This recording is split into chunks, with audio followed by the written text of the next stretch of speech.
Today on Running to Him. As it was with Isaac, God chose the younger son over the older one.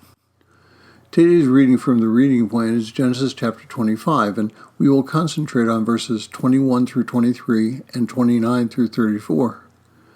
Genesis 25, 21 through 23 says, Isaac prayed to the Lord on behalf of his wife because she was barren, and the Lord answered him, and Rebekah his wife conceived. But the children struggled together within her, and she said, If it's so, then why am this way? So she went to inquire of the Lord, and the Lord said to her, 2 nations are within your womb, and 2 peoples will be separated from your body. And one people shall be stronger than the other, and the older shall serve the younger. Now, the regular order of inheritance in most Jewish families of that day was that the older child received more of an inheritance than the younger child or children.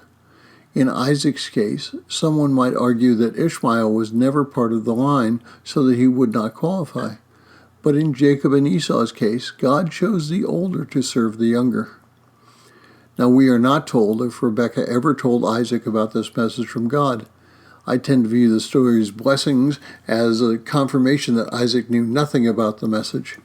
Verse 28 of this chapter sets the emotional tone of the family. It says that Isaac loved Esau and Rebekah loved Jacob.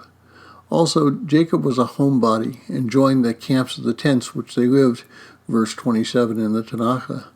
Jacob looked after his mother and took care of his mother and enjoyed cooking. Esau was a man of the outdoors. He enjoyed hunting and roughing it, and that type of lifestyle. He was a man after Isaac's heart, but he had a flaw in his personality as only he saw the present. He failed to realize the consequences of his actions when he acted rationally. In verses 29 through 34 we read, When Jacob had cooked stew, Esau came in from the field, and he was famished, and Esau said to Jacob, Please let me have a swallow of that red stuff there, for I am famished. Well, therefore his name was called Edom. But Jacob said, First sell me your birthright. And Esau said, Behold, I am about to die, so what use of it then is my birthright to me? And Jacob said, Swear to me first. And so he swore to him, and sold his birthright to Jacob. And then Jacob gave Esau bread and lentil stew, and he ate and drank, and rose and went on his way. Thus Esau despised his birthright.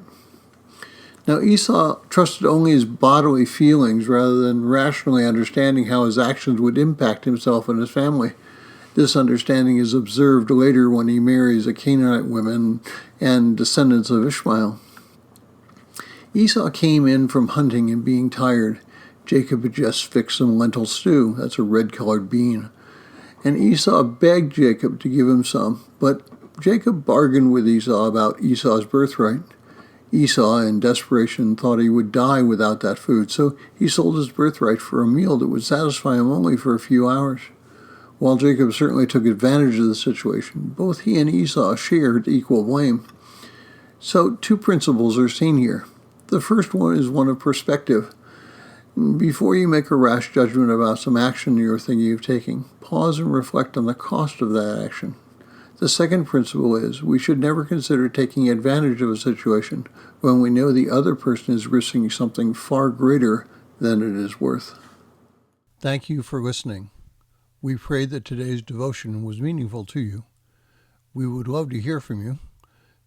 You can use either Facebook or YouTube to like, subscribe, share, and tell others about us.